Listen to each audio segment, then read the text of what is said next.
제가 몇 년 전에 미국 라스베가스에 갔을 때 카지노에 잠깐 들른 적이 있습니다. 제가 도박한 건 아니고요. 들러봤습니다.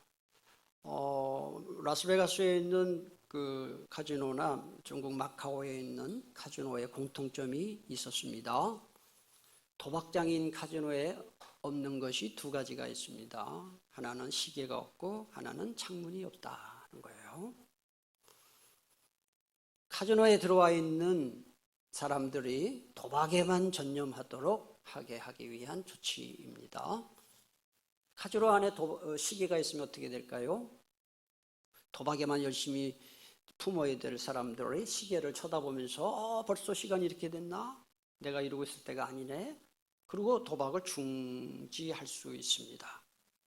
창문이 있으면 어떻게 되겠습니까? 창밖으로 펼쳐지는 아름다운 이 자연, 아름다운 꽃들의 모습, 나무의 모습, 신선한 공기를 바라보면서 갑자기 카지노 안에 들어가 있는 자기 자신이 답답하게 느껴질 수 있습니다. 카지노 주인 입장에서 볼 때는 영업에 막대한 손실이 있을 수 있습니다. 그래서 카지노 안에는 시계를 없애고 창문을 없애는 것입니다. 그걸로 끝이 아닙니다. 음식도 공짜로 주고 음료수도 공짜로 줍니다. 그래서 마음껏 먹고 마시면서 도박을 열심히 할 수 있도록 최선을 다해서 배려를 해주는 거예요. 저는 이 세상이 마치 거대한 카지노와 같다 그렇게 생각합니다. 많은 사람들이 세상의 쾌락과 향락 그리고 성공을 뒤쫓아가느라 거기에 매몰이 돼서 뭐 의미 있는 삶, 가치 있는 삶, 또 뭐 영원한 세상 거기에 다 귀를 닫고 눈을 닫고 입을 닫는 것입니다. 이것은 영원한 천국을 향하고 또 의미 있는 삶을 바라보도록 만드는 창문을 닫게 만드는 마귀의 장난입니다. 예수 믿는 사람만이 영적인 눈이 열려서 영원한 세상을 바라볼 수가 있습니다. 우리 모두에게 그런 역사가 있게 되기를 축복합니다. 구약시대 하나님이 이스라엘 백성들에게 구원의 길을 하나 제시해 주셨습니다. 그게 뭐냐 하면 율법이에요. 율법을 쉽게 말하면 구약 성경 전체를 말합니다. 율법을 지켜서 구원받는 법으로 구약시대에 구원의 길을 주셨습니다. 그 결과 어떻게 됐습니까? 실패했습니다. 철저히 실패했습니다. 처참하게 실패했습니다.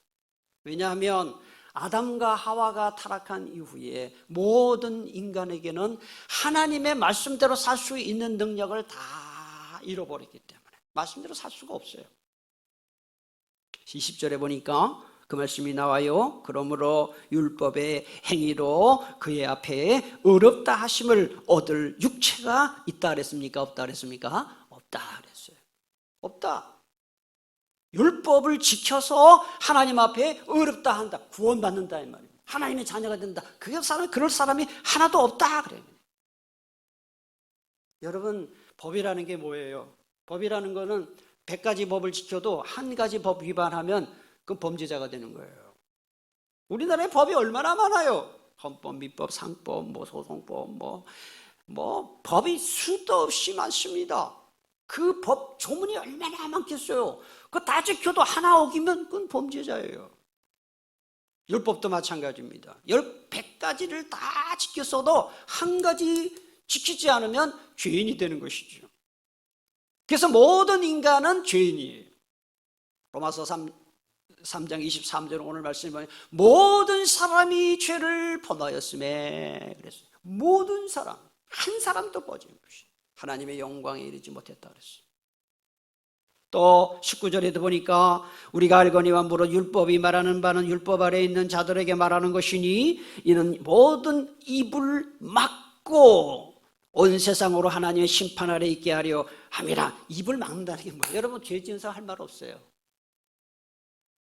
왜 사람에게 빚지고 못 삽니까? 할 말 못해요. 빚지잖아요. 채권자 완전 종이 돼요.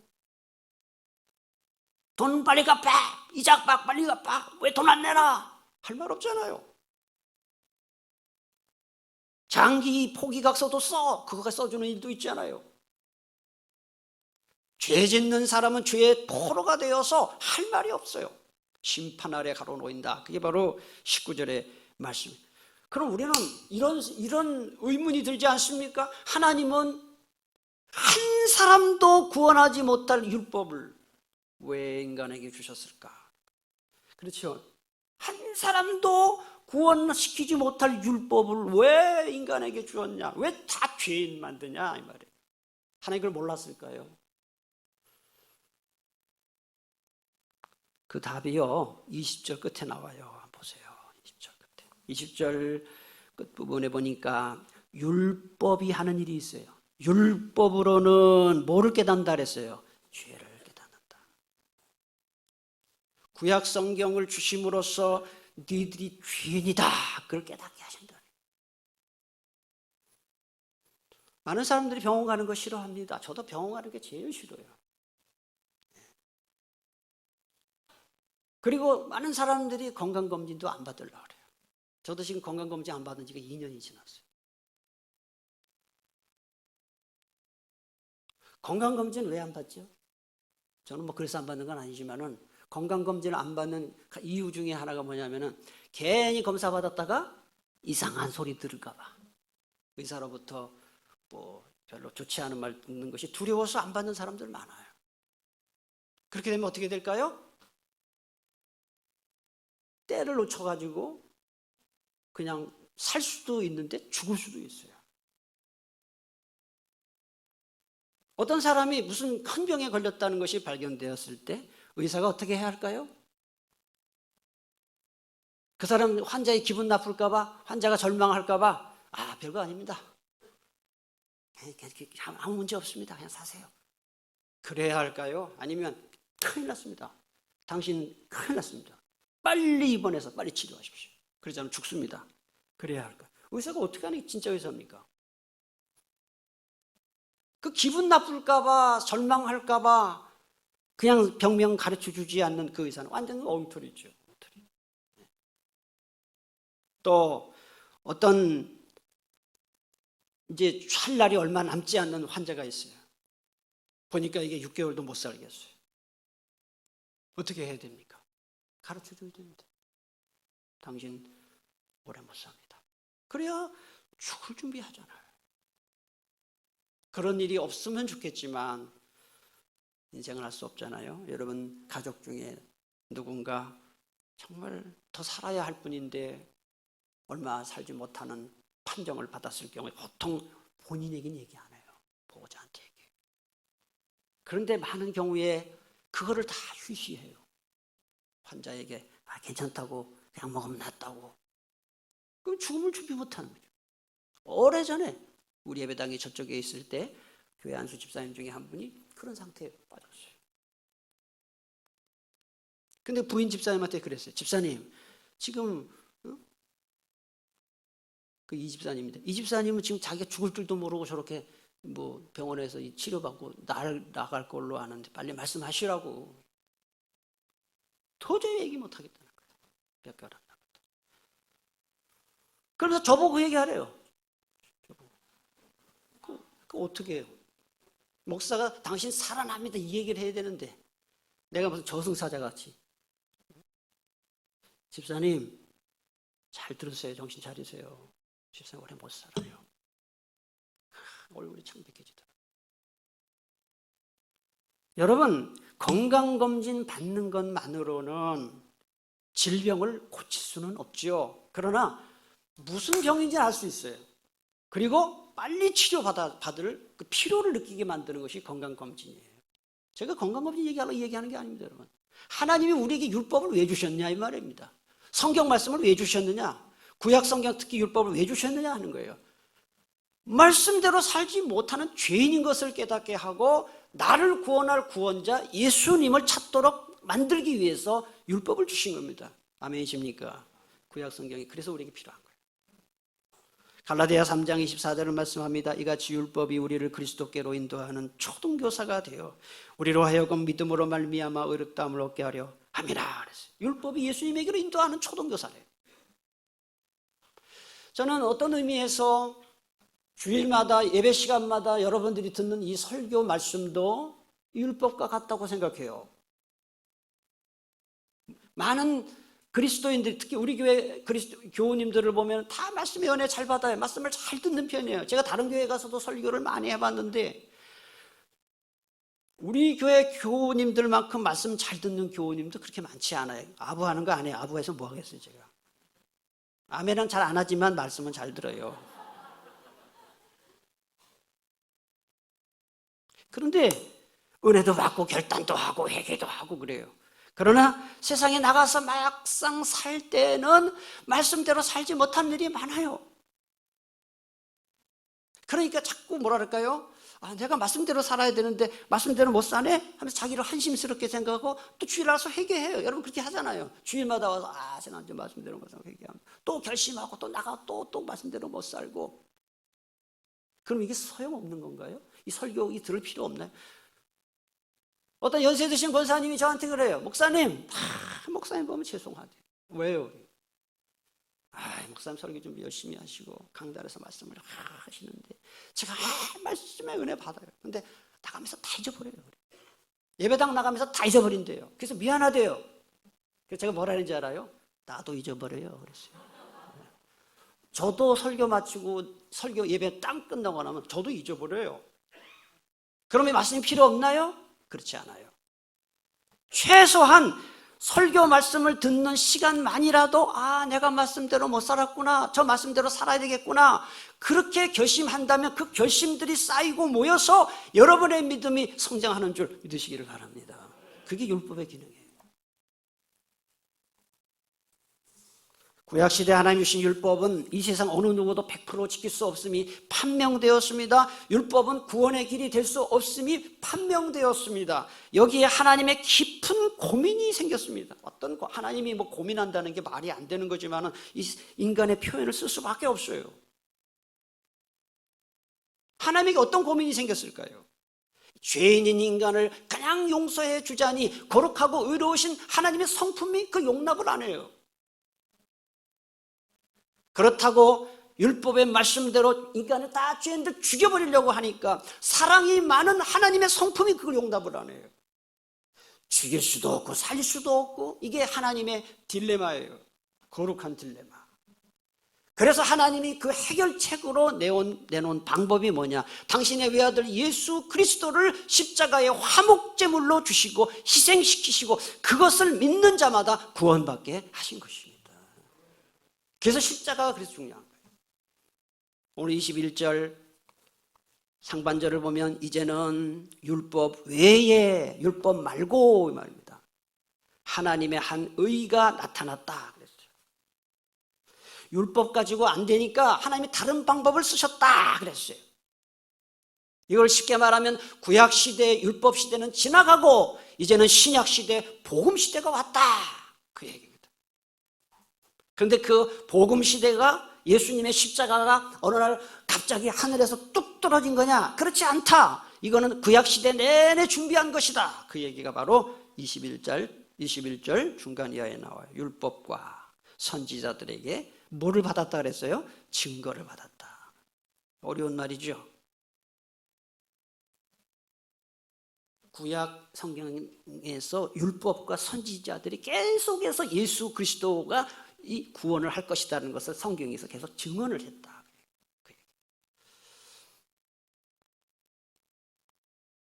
저희 아이들을 키워보니까요, 어렸을 때 이렇게 좋아하는 장난감이나 인형이나 이거 말고 그 중에 하나가 뭐냐면 퍼즐 맞추기 그림이에요. 퍼즐. 그래서 아이들을 이제 퍼즐 사와가지고 하나씩 끼워 맞추는 그런 거를 이제 하다 주는데, 그걸 하다 보니까요, 어른인 저도 재밌더라고요. 맨 처음에 이게 무슨 그림인지 도무지 감이 안 잡히는데 하나씩 이렇게 맞추다 보면 나중엔 예쁜 그림이 완성이 돼요. 예수님의 구원 사역이 마치 이 퍼즐 그림과 같아요. 구약 시대에는 아담과 하와가 타락한 직후부터 하나님이 선지자들을 보내고 또 율법을 주시고 여러 역사적인 이 사건들을 통해서 예수님만이 구원자라는 것을 계속 보여주셨는데 사람들이 몰라요, 퍼즐처럼. 그런데 나중에 예수님이 십자가에 못 박히고 돌아가신 다음에야 이게 그 말씀이었구나, 구약 성경의 이 기록이 그 말씀이었구나 하는 것이 뒤늦게 사람들이 알게 되는, 그 점에서 예수님의 구속사역은 마치 퍼즐과 같아요. 예수님의 구원사역을 설명하는 구약적 개념 두 가지가 오늘 본문에 나와요. 24절과 25절인데요 24절을 보면 그리스도 예수 안에 있는 뭐로 말미암아라 그랬어요? 속량으로 말미암아 그랬어요. 속량이라는 말을 잘 표시를 해 놓으셔야 되는데, 이 속량이라는 말은 그 당시 이 로마 제국 시대의 노예 시장에서 노예 몸값을 지불하고 노예를 해방시킨다는 뜻으로 사용된 것이 속량이라는 뜻이에요. 노예 몸값을 지불하면 노예 해방되는 거예요. 예수님이 인간의 모든 죄를 대신 짊어지고 십자가 지심으로 말미암아 마귀와 죄의 노예로 살던 사람에게, 인간에게 하나님의 자녀가 되는 길을 열어주셨다. 그걸 예수 그리스도의 속량이다, 그렇게 설명하는 거예요. 여러분, 돈 없는 사람에게 아무리 돈 달라고 해봐야 돈 얻을 수 없습니다. 먹을 것이 없는, 음식이 없는 사람에게 아무리 음식 달라 그래봐야 소용없습니다. 왜요? 인간은 누구나 자기가 갖고 있는 것만 줄 수 있습니다. 이 세상에 어느 누구도 구원과 영생을 갖고 있는 사람이 없습니다. 우리에게 구원과 영생을 줄 수 있는 분은 이 세상 어디에도 없습니다. 오직 예수 그리스도만이 우리에게 구원과 영생을 주실 수 있는 것이죠. 그게 복음이에요. 두 번째, 예수님의 구원 사역을 설명하는 구약적 개념 25절 상반절이 나옵니다. 거기 보면은 화목제물이 나와요. 그래서 예수 안에 있는 25절, 이 예수를 하나님이 그의 피로써 믿음으로 말미암는 뭐로 세우셨다 그랬어요? 화목제물로 세우셨다. 하나님은 죄를 너무너무 싫어해요. 사람이 죄를 지으면 죄를 짓는 순간 죄인이 돼요. 하나님과 원수가 돼요. 왼수.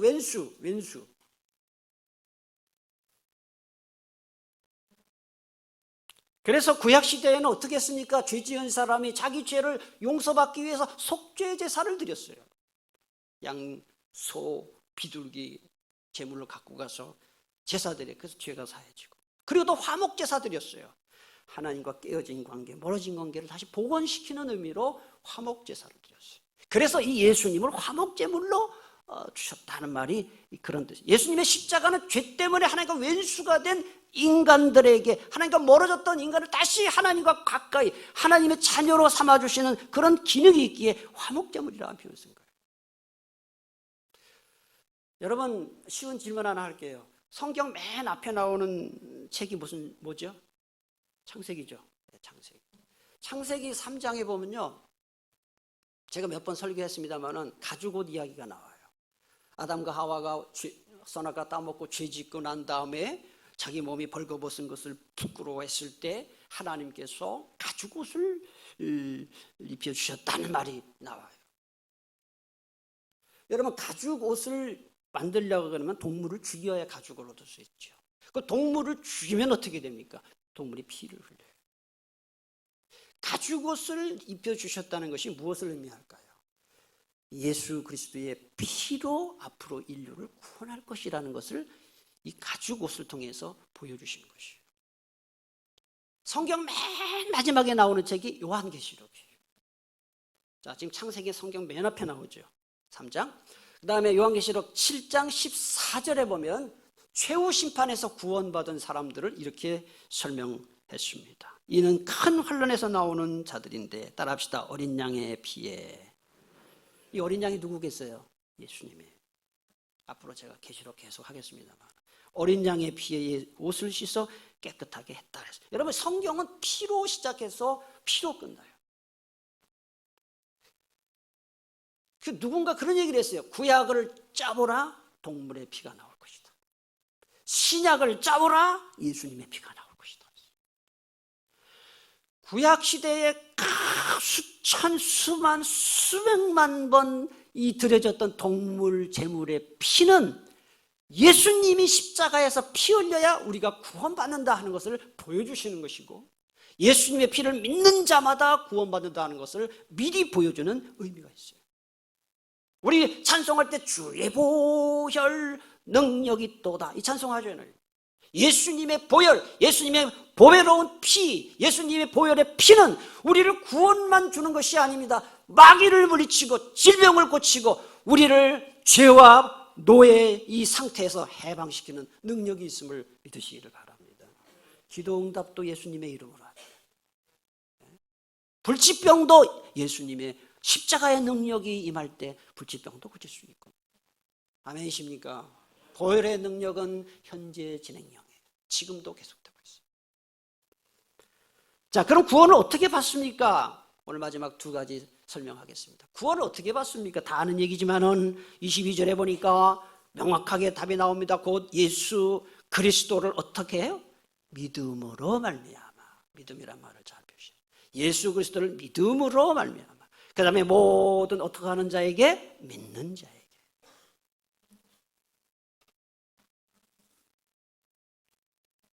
26절도 보니까 곧 이때에 자기의 의로우심을 나타내사 자기도 의로우시며 또한 예수 어떻게 하는 자를? 믿는 자를 의롭다 하려 하심이라 그랬습니다. 28절 우리 다 같이 봉독하겠습니다. 그러므로 사람이 의롭다 하심을 얻는 것은 율법의 행위에 있지 않고 믿음으로 되는 줄 우리가 인정합니다. 아멘이십니까? 여러분, 바다에 배 한 척이 떠 있었습니다. 바다에 배가 떠 있었는데 불이 났어요. 엔진에 불이 붙었어요. 조금 있으니까 막 이 배가 불이 꺼지지 않고 막 배 전체가 타려고 해요. 그러니까 SOS 신호를 보냅니다. 구조선이 왔습니다. 자, 구조선이 왔는데 배가 거의 다 타갑니다. 배 안에 있는 사람들이 살아남을 수 있는 방법은 딱 하나밖에 없습니다. 바다에 뛰어내려야 됩니다. 그래야 구조선에서 구명정 내려서 그 사람들을 살릴 수가 있습니다.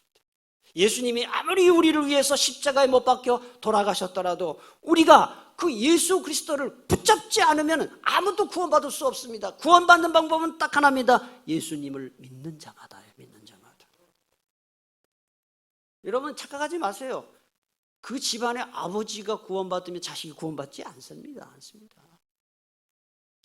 자식이 구원받으면 자동으로 부모님이 구원받는 거 아니에요. 어떤 믿지 않는 남편을 둔 분이 그런 말을 한대요. 당신 좀 교회 좀 나가죠. 교회 나가죠. 그러니까 나 당신 천국 갈 때 당신 뒷다리 잡고 가겠다고. 무슨 뒷다리 잡고 천국 가요? 천국을 절대 뒷다리 잡고 못 가요. 제가 요즘 우리 교회 교우님들을 위해서 기도하면서 참 마음에 안타까운 마음이 든 게 뭐냐 하면은 생각보다 가족 전체가 예수 믿는 가정이 많지가 않더라고요. 참 제가 요새 아주 정신이 번쩍 나요. 믿지 않는 가족을 둔 가정이 많아요. 자식들이 교회 안 나오는 집도 뭐 두 집 건너요. 두 집 건너. 누구 집이 그런가 지금 제가 얘기해 볼까요? 자식들이 교회 안 나오는 집이 많아요. 큰일 났어요.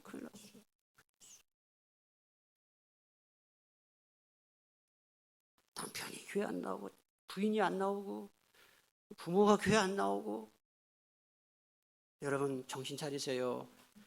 구원은 개인 믿음입니다. 개인 믿음. 믿음으로 개인이 믿는 사람만 구원받습니다.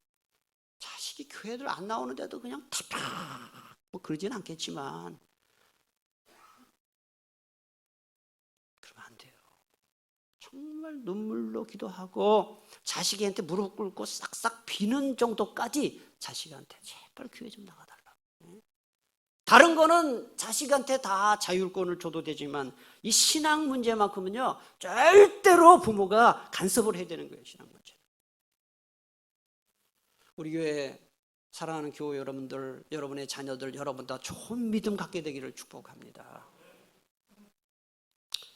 그 다음에 믿는 자만 구원받고요. 그 다음에 더 중요한 거 마지막 하나. 24절 중간에 보니까 더 중요한 말씀. 거기 보면 24절 중간에 하나님의 뭐로요?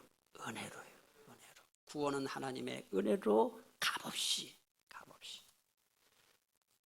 우리가 구원받는 것은 우리가 무슨 자격이 있거나 우리가 뭐 공로를 세우거나 뭐 노력을 해서 구원받는 것이 아니라 우리가 구원받는 것은 전적으로 하나님의 은혜로 값없이 의롭다함을 받았다 그랬어요. 그래서 우리가 은혜로 구원받았다 그랬어요. 여기 은혜라는 말 자체가 그리스어에서 선물이라는 뜻이에요. 선물, 그 다음에 공짜라는 뜻이에요. 여러분, 구원은, 영생은 하나님이 은혜로 주신다, 값없이 주신다, 공짜로 주신다는 것 때문에 오히려 이걸 잘 안 믿어요, 사람들이. 왜냐하면 사람들이 이 뇌 구조가 어떻게 되냐면요, 뭔가 노력을 하고 뭔가 애를 써서 얻어야 된다, 그래야 이게 설득력이 있는데 그냥 공짜로 준다. 이거 엉터리다 막. 뭐냐 그게. 믿기 힘든 거예요. 못 믿어요. 그래서 다른 종교들은 어떻게 합니까? 구원받기 위해서, 소원 성취하기 위해서 막 3,000배 하고 10,000배 하고 그래야 신이 감동을 받아서. 또 선행을 많이 쌓아야 되고 경건하게 살아야 되고 이래야 구원을 받고 소원 성취된다 그래요. 백화점에서 물건을 파는데 옷을 파는데요. 옷을 파는데 20만 원짜리 이 가격표를 붙여놨더니 안 팔리더래요. 그래서 직원이 몰래, 주인 몰래 20만 원 그 가격표 뒤에다가 공 하나를 더 붙였대요. 그 다음날 팔렸다는 거예요. 이게 뭐예요? 사람들의 심리는 뭔가 비싸야, 뭔가 대가를 지불해야 이게 진짜다 생각하는 심리가 있어요. 그러나 여러분 가만히 생각해 보세요. 세상에서 귀한 것일수록 다 공짜예요. 왜 그래요? 값을 매길 수가 없어요. 이 세상에서 인간이 받는 고통 중에 가장 큰 고통이 해산의 고통이라고 하죠. 애 낳는 고통이 가장 큰 고통이래요. 저는 해산의 고통을 제가 친히 겪어봐서 알아요. 제가 애를 낳지는 않았지만 요로겨석 때문에 한번 죽을 뻔했어요. 그때 병원에 갔더니 의사가 이게 해산의 고통 아마 이상일 겁니다. 의사가 그래. 제가 그런 게 아니라 의사가 그래요. 그래서 내가 그때 내가 하나님께 감사했어요. 여자로 태어나지 않은 거를. 이렇게 힘든 거구나, 애 낳는 게. 제가 지금도 저희 아내한테 미안한 게 말이죠. 둘째 낳았을 때 그랬어요. 이번에는 좀 쉽게 낳냐고. 근데 그때 제가 왜 그랬냐면 첫 번째는 어렵지만 두 번째는 쉬운 줄 알았어요. 그런데 여자들은 애 낳는 게 애 낳으면서 진이 다 빠진다 그러죠. 그래서 여자들이 골다공증이 많아요. 남자보다. 애 낳으면서 이 뼛속에 있는 진이 싹 빠진 거예요. 근데 해산의 고통을 겪고 애를 낳은 엄마가 까 태어난 애기한테 내가 너 낳느라 수고한 값 줘. 그런 엄마 없어요. 그냥 그 출동살동 모르고 나놓고 그게 이뻐가지고 쪽쪽 빨고 애 낳으면 그냥 애들이 저절로 큽니까? 난 총각 때는 몰랐어요. 애 낳으면 그냥 애들이 쑥쑥 크더라고. 다른 집 보니까. 이야, 애들 키우는 게 보통 일이 아니에요. 예? 잠을 잡니까? 어디 다닐 수가 있습니까? 애기 엄마들 참 고통스러워요. 예? 그리고 애들 키우느라고 부모님이 등골이시잖아요. 애들이 또 말을 듣나요? 사춘기 때 말도 안 들어요. 여러분 어느 조사를 해봤습니다. 애기 태어나서부터 대학 졸업시킬 때까지 얼마가 드나 조사해봤어요. 얼마 들 것 같아요? 태어나면서 졸업할 때까지 드는 비용, 애 하나한테 드는 비용, 졸업할 때까지 드는 비용이 최소 4억이에요. 최소 4억. 그러면은 대학 졸업시키면 끝입니까? 또 취업할 때까지 또 먹여주고 재워주고 해야죠. 먹여주고 재워주고. 그럼 결혼했어요. 취업도 했어요. 결혼했어요. 결혼하면 끝이에요? 엄마 애 봐줘. 또 손주 봐줘야 돼. 그럼 손주만 봐줍니까? 또 손주 용돈 줘야 돼. 여러분 부모의 자식 사랑은요, 이렇게 막 어떻게 헤아릴 수가 없는데 다 공짜예요. 부모는 다 공짜예요. 왜 그래요? 사랑은 값으로 매길 수가 없어요. 이것뿐만이 아닙니다. 태양, 공기, 물, 아름다운 자연. 여러분의 요새 산에 가면 진달래, 벚꽃 보고 돈 냅니까? 다 공짜예요. 그러나 부모가 자식 사랑하는 것보다 더 큰 은혜, 그리고 자연 만물보다 더 큰 구원의 은혜를 하나님께서 우리에게 은혜로 주신 줄 믿습니다. 은혜로. 값을 매길 수가 없기 때문에. 처음 교회 나오시는 분들이 공통적으로 하는 말이 있습니다. 목사님, 처음 교회 나왔는데요, 교회 나온 지 몇 주 안 됐는데요, 설교 말씀이 100% 이해는 되지 않지만 참 이상해요. 뭐가 이상해요? 예배 마치고 나갈 때 마음이 편안해요. 마음이 편안하대. 편안할 수밖에. 하나님께서 그 마음을 만져주시니까. 네. 여러분 예배 시간에 뭐 은혜 별로 못 받은 것 같은데도 예배 마치고 나갈 때 마음이 편안하다는 것은 주님이 여러분의 마음을 치료해 주신 줄 믿으시기를 바랍니다. 네. 그런데 처음에는 그 말이 돼요. 근데 2달, 3달 지나면 생각이 바뀌어요. 어떻게 생각이 바뀝니까? 말씀 들을 때 은혜가 되는데 이 세상에 살면서 자기가 그 말씀대로 살지 못하는 게 이제 걸리는 거예요.